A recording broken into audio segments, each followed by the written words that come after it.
Thank you for joining us for this week's message at Crosswind Church. If you have any questions about this message or about Crosswind Church, please visit us at www.crosswindchurch.net, or you can email us at info@crosswindchurch.net. Good morning, my name is Jeremy, and I'm the pastor here. I'm so thankful that you have joined us for worship here this morning at Crosswind Church. Have you ever run into something or had something run into you that you didn't see coming? Have you ever run into something or had something run into you that you didn't see coming? When I was about 9 years old, I lived out in the country, and there were no other kids really near where we lived. And so in the summertime, when mom and dad had to work, and I was a little young to stay home by myself, I got to go into town and spend the summer days with my grandmother. You've heard me talk about her before. I call her Mom. And so I'd go to my mom's house and eat breakfast. And Mom had this really cool, she lived in like a neighborhood.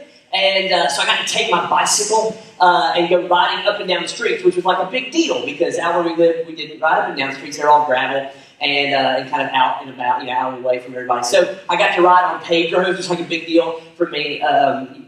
Okay, I'm from Kentucky, that's a little weird. But anyway, regardless of that, rode on paved roads, and there were all these kind of side roads, and so like all day long I'd just be gone, and like, oh, I'm gone, and I would get on my bike and I would ride up and down these streets in the neighborhood. And I'll work for your day, I'll never forget it.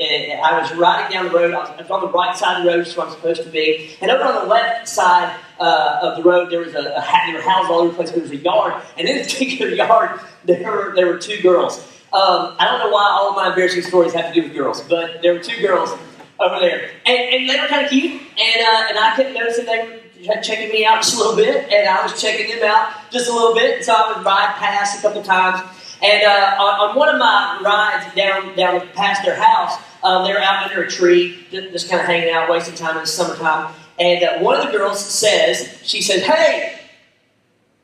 To which I looked over, right? I mean, I'm not like a guy on a Harley with a leather jacket, but I'm on a bike. I mean, I'm going, but, And I look over and she goes, "Hey!" And I look over at her and she goes, "Nice bike." I couldn't get the word out, thanks. Like I was like, "Thud." As soon as I went, "Thud," I hit a mailbox. Right to the side of the mailbox. And the mailbox actually fell into my lap as I was riding. I kind of toppled over into the street and scraped my elbow, scraped my knee, and so you can hear like muffled laughing from across the street. I'm not going to look in their direction. I take the mailbox, the post was still standing. I take the mailbox, just kind of lean up against the post with the last bit of my dignity, and hop back on my bike to ride back to my mom's house for a Band-Aid and a nice cry, right? Now, I've also had the opportunity or experiences of having various car accidents in my however many years of driving.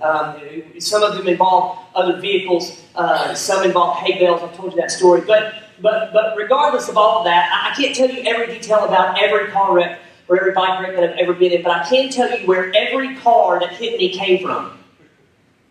It came from out of nowhere. Right? I didn't see it coming. Like, all of a sudden, it's there in front of you, and how could you not have seen it coming? Have you been to the ballpark?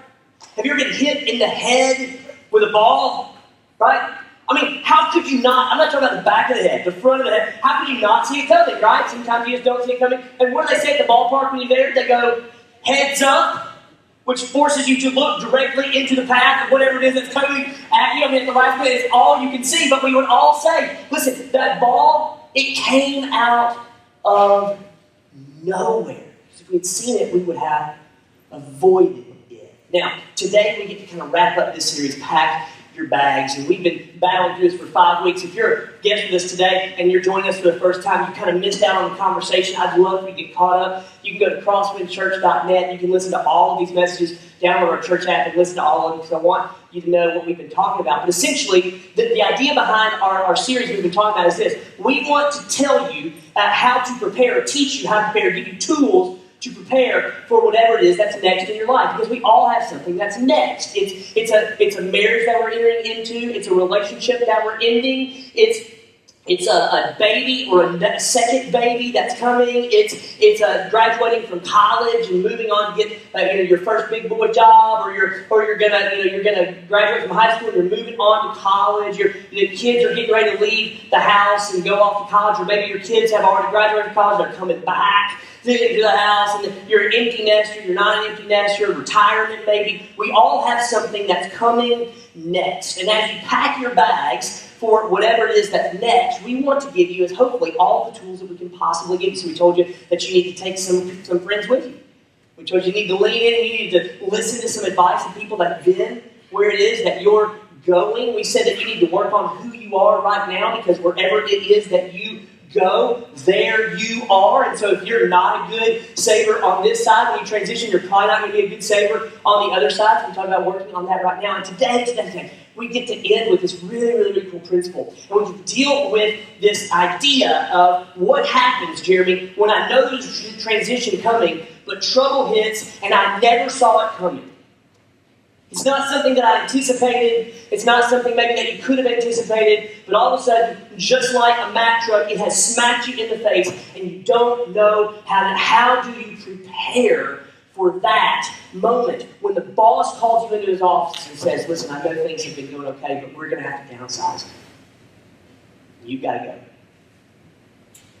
How do you handle it when the professor calls you in and goes, listen, I know that you put the effort into this project and that you did the work, but you did the wrong thing. This is not going to come. How do you handle it, right? When the relationship comes to an end and you thought everything was going great. How do you handle it when you didn't see it coming? And to teach us a tool that we can use today, we're going to look at a proverb that was written by a guy named Solomon. He was known as the wisest man that ever lived. And these writings, these proverbs, he's going to kind of give us a description of two different groups of individuals who had the same set of circumstances, but responded in two completely different ways and had two completely different outcomes. And it is one little bitty verse that has two parts. We're going to learn quite a bit about how we can prepare for those things that are a little bit unseen. Okay, so let's take a look at it. We're going to read it first, and then we're going to break it down. Proverbs chapter 27, verse 12. Proverbs chapter 27, verse 12. It's on the screen. It says this: the prudent see danger and seek refuge, but the simple keep going and pay the penalty. Let me read it again. The prudent see danger and seek refuge, but the simple keep going and pay the penalty. Okay, let's break it down. Let's talk about what it means to be prudent for just a little bit. The prudent is where we're going to start. This little word kind of means wise, crafty, experienced could be. It's the same word that's used in Genesis chapter 3 to describe the serpent that tempts Eve. The idea is that there's some forethought, some foreknowledge. We understand what we're doing, right? The prudent, in our example, is going to kind of recognize that all of life is connected. All of life is connected. The prudent understands that what I do now will eventually become my past, and my past has a tendency to show up again in my future. The prudent understands that what I do now, right, is going to affect who I'm going to be and what it is that I want to do. You with me? Everything is connected. This is the principle of the path. The prudent understands the principle of the path. The principle of the path that we've taught here is that your direction, not your intention, is what determines your destination. Okay? Let me explain that for a minute. If I intend to go to the beach, and I drive to I-65 and turn north, I'm not going to get to the beach because my intention is to go to the beach, but that's not going to determine my destination. My destination is going to be determined by my direction, right? The prudent, the wise person understands that the decisions that I make and the relationships that are enter into should be judged based on where they're leading, not based on what they give me right now. Okay, so the wise person recognizes that relationships and decisions lead someplace. And if I want to be somewhere down the road, then I need to choose the wise thing right now. Well, let me explain it this way. When I do premarital counseling, it's kind of interesting how premarital counseling kind of works ourselves into transitions, because they're individuals that are getting ready to go through a transition when they get into marriage. We sit down with couples for premarital counseling, and we get to a topic of finances. We talk about money and what it is that they want to do with their money and how they're going to handle it. There's a question that I asked, and the question I asked is this. I want you to imagine yourself 10 years from now. Where do you see yourself financially 10 years from now? And the things that they say are all hopes and dreams, right? Well, I hope to own a home.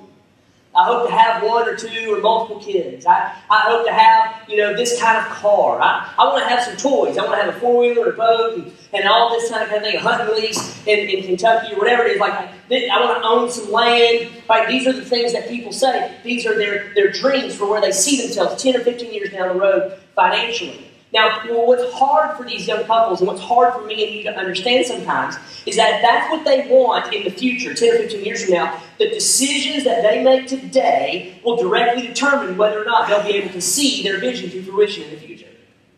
Right? So, the way that you manage your money now, in the present, the way that you budget your finances now, the way that you save and give and spend your money, that is going to determine what happens for you in the future. The wise person sees that. The wise person goes, today, this is a Dave Ramseyism. The wise person says, I'm going to live today like no other. And I'm going to scrimp, and I'm going to save, and I'm going to sell everything, and the kids are going to be worried they're next. That's a Dave Ramsey thing, right? So that tomorrow I can live like no other. That's the wise individual. Now, the wise individual, the prudent, sees danger. The prudent sees danger, meaning that they look ahead and they see that there's a potential for a problem here. Now, there's something really cool that happens inside of our brains that's going to help us kind of understand what's going on and why this individual is so incredibly wise. This thing is called confirmation bias. Okay, this isn't like a Bible thing. This is just a thing. We all have confirmation bias. Confirmation bias essentially says that you see what you want to see and you hear what you want to hear. Right? You see what you want to see and you hear what you want to hear as long as it confirms what it is that you already think. You with me? This is why two different people with two different political ideologies can read the same news article and interpret it in two different ways. Because their own bias sees that article with a particular slant. You tracking with me? The confirmation bias causes every single one of us to look for the things that we want to see when we want to see them. So back in like 2010, 2011, our family decided that we were going to purchase a minivan. Now, I know that this didn't make us cool. And I know that some of you guys are silently passing judgment on me right now because I own a minivan. It's only because you haven't driven one. Okay? So easy to get in and out of, stow and go, storage, it's amazing. I know that I lose cool points. I'm married, I don't have to impress anybody anymore. Okay? Now, here's the thing. So we decided we're going to buy a minivan. Jody is kind of a car person in our house. She cares about what kind of cars you drive. I don't care. I want a car to get me from point A to point B, and that's about it. Jody kind of cares about what it is. So she does some research, and she decides that she wants to buy a Honda Odyssey. That's what she wants to buy. Best minivan, she says. This is why we need to buy one, and she gives all these reasons. I really don't care. As long as it makes her happy and gets us where we need to go, I'm good, right? So to kind of prove her point to me, we during this time, during the summer of 11, we took a vacation down to the beach. I used to live in a place where the beach was only 4 hours away. Whew, that was nice. Okay, so we're driving to the beach on vacation, and we've got this vehicle, and the girls are in the back, and Jody, everywhere she looked, she's like, there's a Honda Odyssey.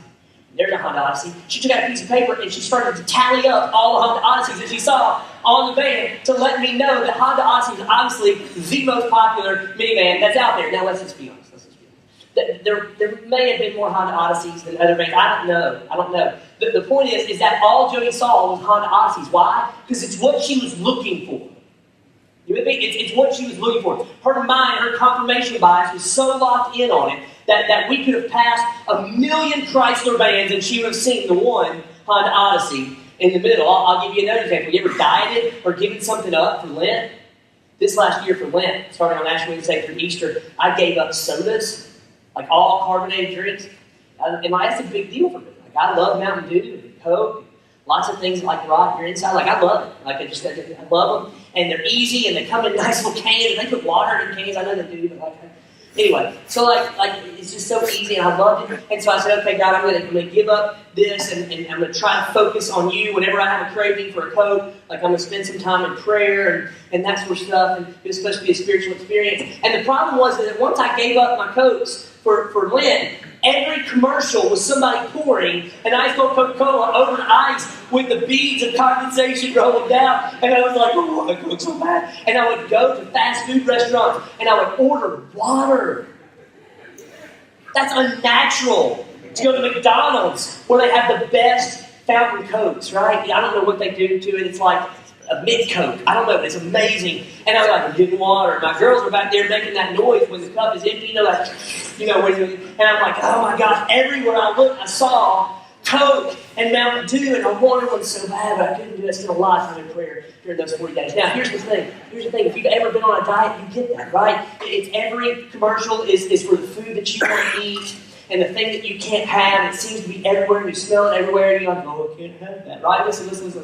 This is what confirmation bias does for you. It causes you to see what you want to see. Now, I tell you all of that because here's the big point.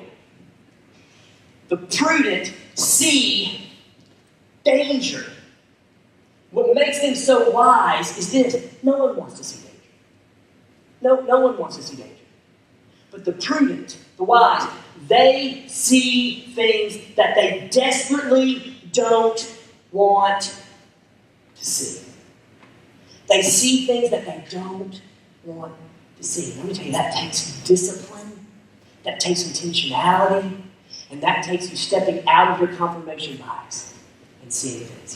This is the reason why so many of us stay in really bad relationships. It's because all we see is what we want to see. We don't see all of the negative. So prudent, they see this danger. And then the next part is this. And they take refuge. They take refuge. This little term is used, it's a military term. It means that a scout would be ahead, and the scout sees an enemy advancing. It sees what the enemy is doing. It sees what weaponry and personnel the enemy is coming. The scout would then return back to home base, to the army, and tell his commanding general this is what the enemy is doing. And then the army would take a defensive position. It's the term that we would use of a traveler who's walking down a road and sees danger up ahead and runs for the hills, hides himself, right? Take refuge. The idea behind this part of the verse is the wise see danger, and then here's the deal. And they do something about it. They do something about it. This is a big deal. Listen. It's not enough to hope that the danger avoids you. It's not enough to pray that God would protect you. You must do something about it. You must take action to avoid. The wise avoids this. Now, the thing is that when I tell you this, like when I was reading this, I'm like, well, that just makes sense, right? If you see danger, you're going to do something about it. But the truth is, come on, you know this. The truth is that we don't always do that, do we? It's kind of leads to the question, why don't we do that? If we see danger, if we're made aware of danger, why don't we do anything about it? The truth of the matter is that for you to do sometimes what's necessary to avoid the danger in your future, it's going to be embarrassing. It means you're going to have to cut up the credit cards. It means you're going to have to end the relationship. It means you're going to have to move out of the house. It means you're going to have to do some drastic things with your budget.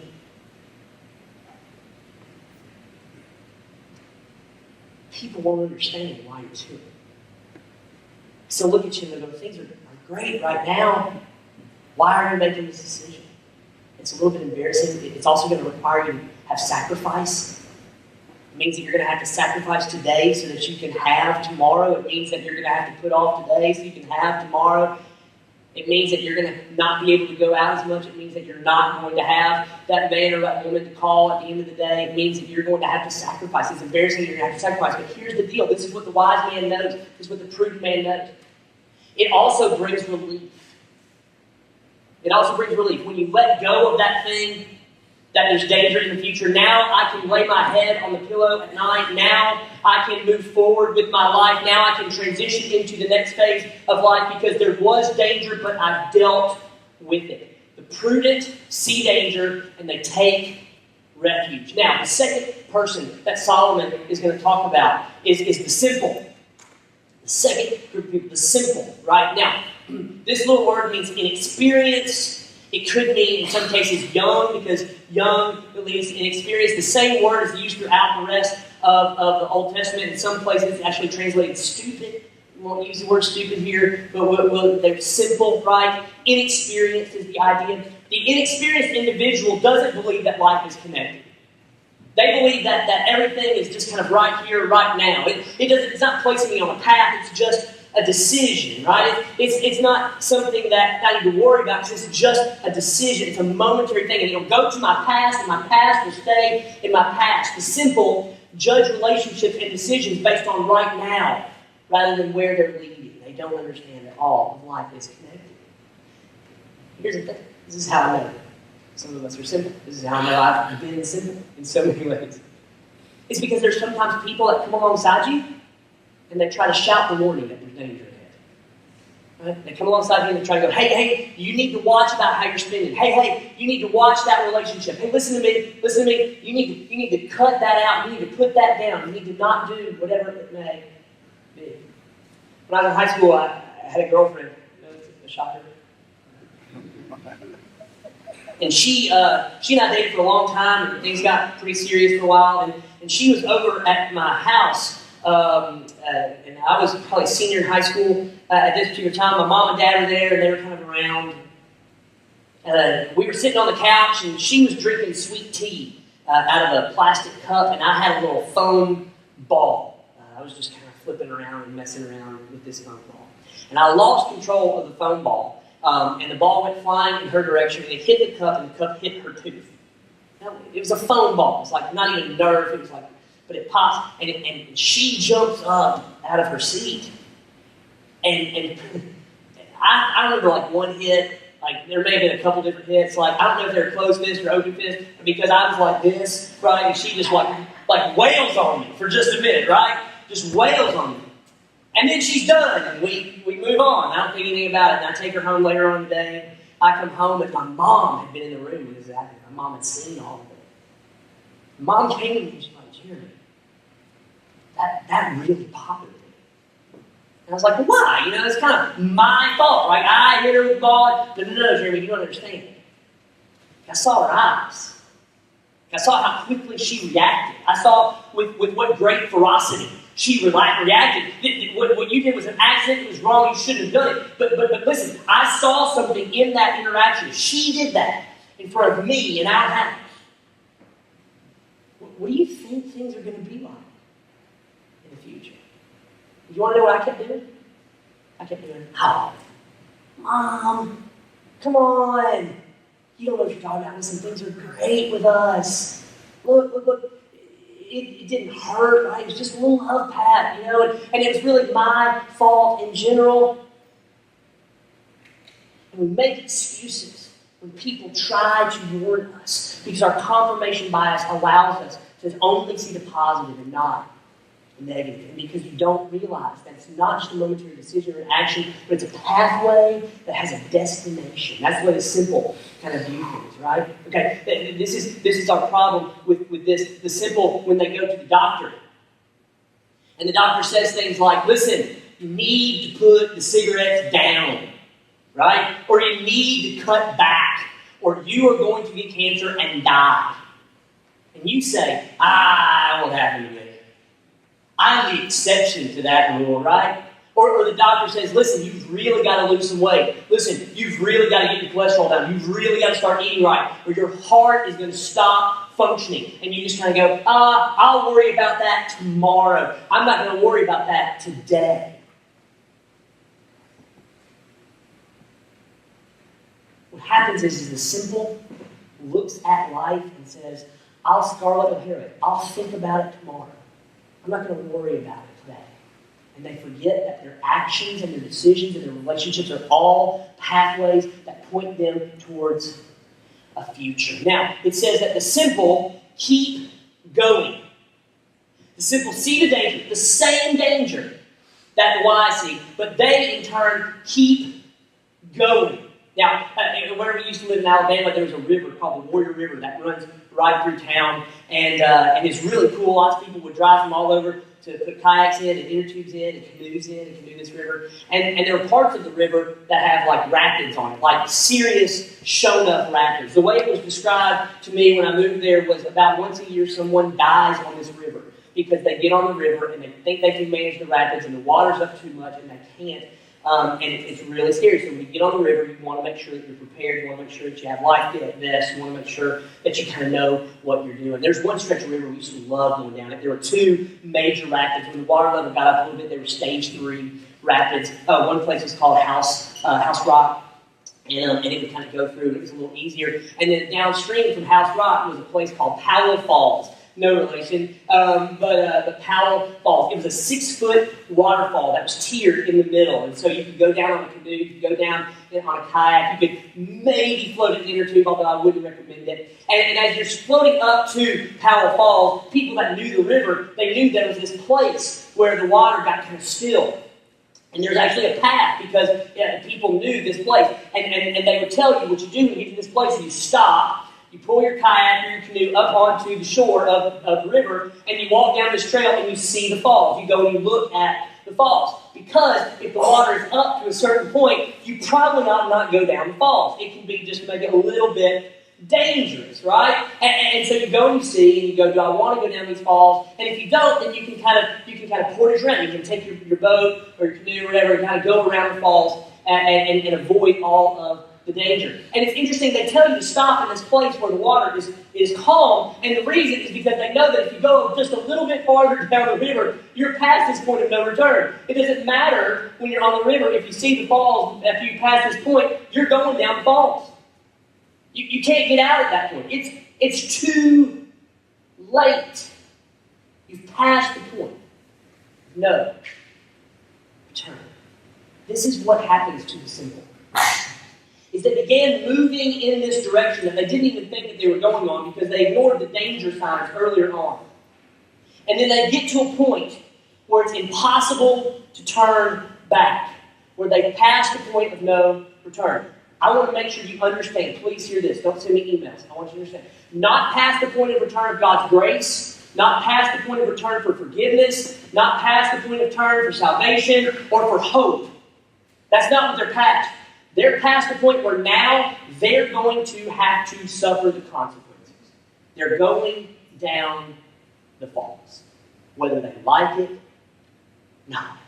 The simple goes, listen, we're just going to keep going. And if they keep going and keep going and keep going down the pathway, eventually, they're going to realize that now there's going to be consequences. Because I've pushed this too far. In fact, that's the last part. The simple, they keep going and they pay the penalty.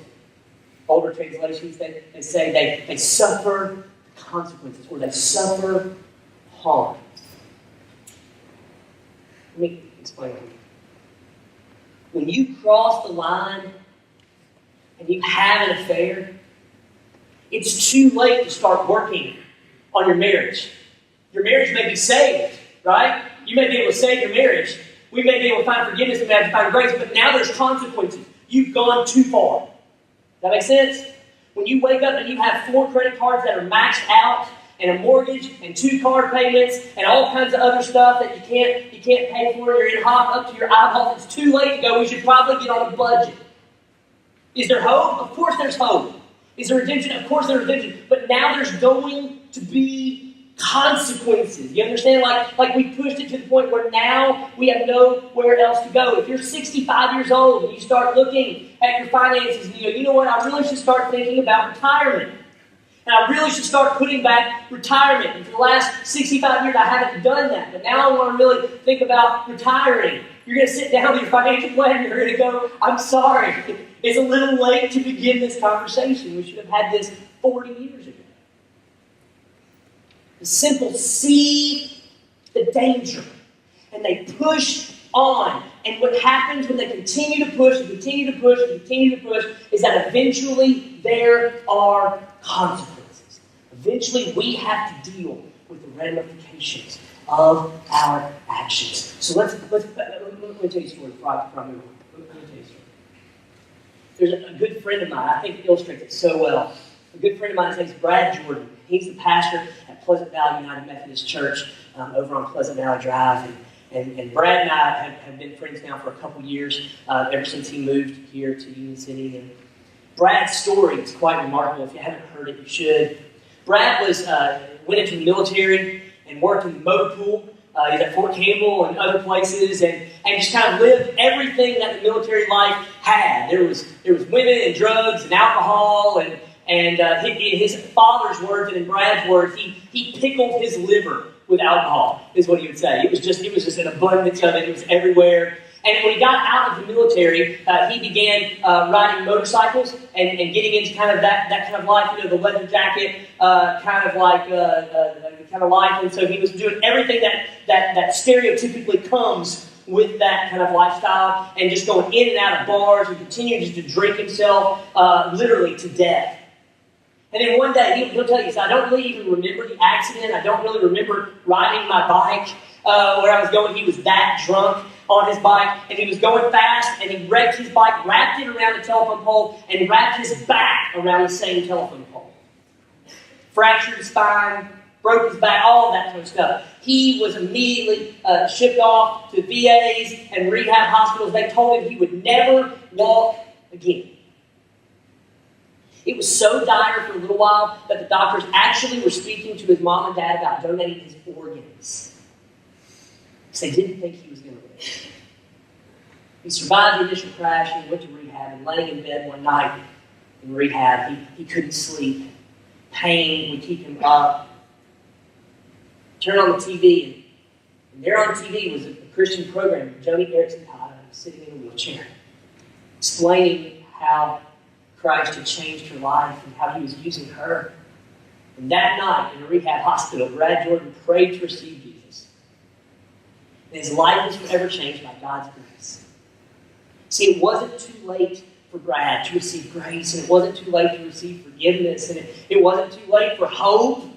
But Brad was going to have to suffer the consequences of his previous actions. If you see Brad today, he walks around with a terrible limp. He can't walk for very long distances. He still struggles with the pain and the debilitating disease that set in from his back being broken by this accident. I asked him, Brad, will you go with me to Honduras and minister us down in Honduras? And he said, man, I can't sit on the airplane for that long. I can't. And Brad found Jesus, and it saved his life, and I'm so thankful for that, because he's one of my good friends. But can I just tell you, Brad is suffering the consequences of his actions, and he would tell you that.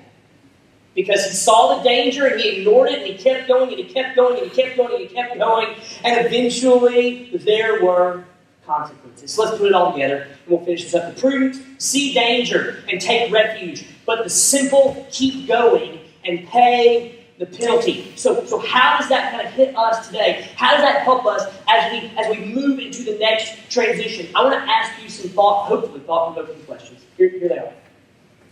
Number one, what is it? What is it that when you look into your future or the next transition, what is it? Are there red flags? Are there things that make you feel a little bit uneasy?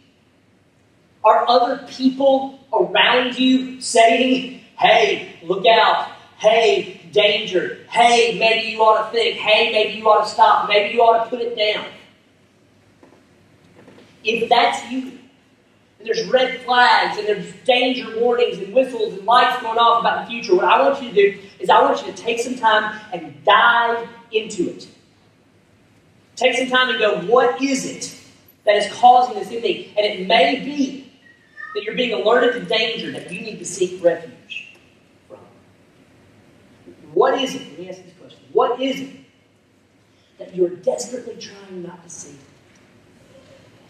What is that you're desperately trying not to see? And you know it's there. You know it's there, right? We'll just take out one more loan. We'll just get one more credit card. We'll deal with that tomorrow. I know that I really need to take care of X, Y, and Z, but I'll wait because I just can't think about that right now. What is it you're running from and you desperately are trying not to see? Because here's the thing. If you continue to put it off, if you continue to keep going, eventually there will be consequences. You know that. I know that. How about this one? You realize that because of our sin, apart from Jesus Christ, we're destined to spend an eternity in a place called hell, separated from God. And if there is anything that is good that you like, it will not be there. And you know that there's danger that's ahead, and you keep going, well, listen, as soon as I get the new house, or as soon as I get married, or as soon as I have that kid, or as soon as I get out of college, or as soon as I retire, or as soon as I move to the new city, or as soon as I get a new job, then I'm going to give my life to Jesus. Can I tell you something? You're going to reach a point where it's going to be past the point of no return. And He's going to come back for you, and He's going to look at you and go, who are you? I never knew you. What is the danger that you're ignoring? Maybe the problem isn't that you see it and you're ignoring it. Maybe the problem is you just don't see it. Confirmation bias is so clouding your vision. If that's you, I want to offer you a prayer based on Proverbs 27:20. And this is my version of it. There are other versions of it. You can go find a bunch of other pastors who have different prayers that come out of this. But the prayer that I want to encourage you to begin praying today is this. Help me to see the danger, understand the consequences, and do something about it. Help me to see the danger, understand the consequences, do something about it. Help me to see, help me to understand, help me to do. If you want to pray for your family, you can say, help us to see the danger. Help us to understand the consequences. Help us to do something about it. Here's where I want to help you. See, I think seeing the danger is good, and I think understanding the consequences is better. But maybe you're in a place where you're like, Jeremy, I don't know what to do. I don't know where to go. Right? You know that you've got the addiction. You know that you're in the affair. You know that you pushed it and pushed it and pushed it. You know that your finances are a wreck, and you can't figure out, where do I even go? Who would I even begin to talk to about it? In just a minute, we're going to spend some time in prayer. And Matt's going to play while we pray. And as we pray, I want to invite you to respond. Not only by praying this prayer, that God would help us to see the danger, understand the consequences, and then do something about it. But if you don't know where to start, if you don't know what to do, then I'll invite you either while we're praying or after the service is over to come find us at the starting point room, which is right over here to my left, your right by the prayer station. Big sign says starting point. The reason is this. We may not be able to help you directly, but we can point you in the direction that you need to go. We can hook you up with people that can help you overcome your addiction. We can hook you up with people that can sit down and give you the tools that you need to overcome, to fix your marriage. We can find somebody that's savvy with finances and sit down and help you go through your budget and figure out just exactly what it is that you need to do to put yourself on path to live like no other tomorrow.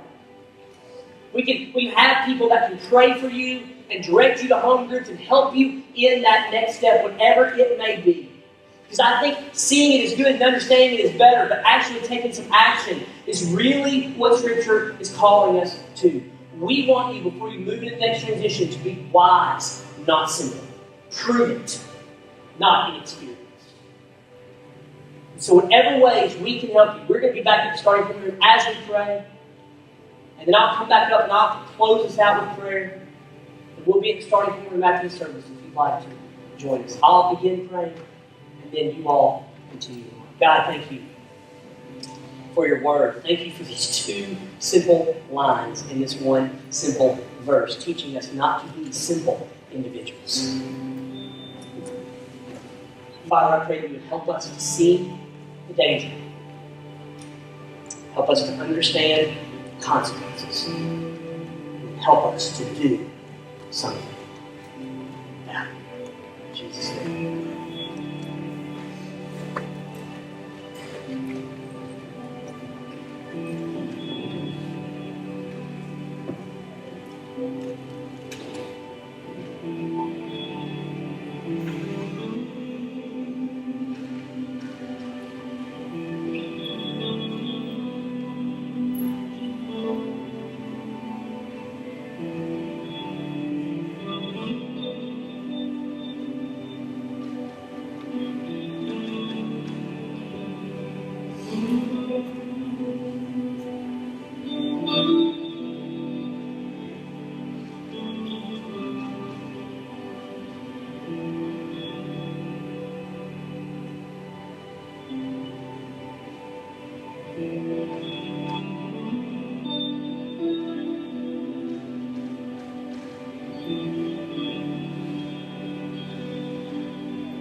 God, I'm thankful for the fact no matter where we've been, no matter where we're headed, your grace is enough. I thank you that we're never so far that we're out of the reach of your love, of your mercy, of your grace, and of your forgiveness. God, I don't want to suffer consequences of bad decisions. God, I want to recognize that all of life is connected. And I want to see the danger. And even when it causes me embarrassment, and even when it's inconvenient, and even when it requires some sacrifice, I want to seek refuge, and I want to seek refuge in you. When we do that, God, you're the one that lifts our heads. You're the one that restores our soul. You're the one that gives us peace that's beyond our circumstances, and joy that isn't linked to a bank account or a relationship. But it's in you. It's always been in you. For those of us that are here, God, we pray earnestly from our hearts. We pray that you would help us to see the danger, understand the consequences, and then do something about it. And God, if we don't know what to do, if we don't know where to go, I pray that you would move us or scare us or inspire us or motivate us or encourage us or push us or prod us or whatever that you have to do to us, God, to seek the help that we need. For those individuals that are here today that have yet to put their trust in you, God, I pray that they would see the danger. I pray that they would understand the consequences. And then I pray that they give their heart and their life to you today. So God, now, we ask not just for wisdom, but we ask for courage. And we pray all these things in Jesus' name. Amen. Thank you guys so much for coming. I'll see you next week.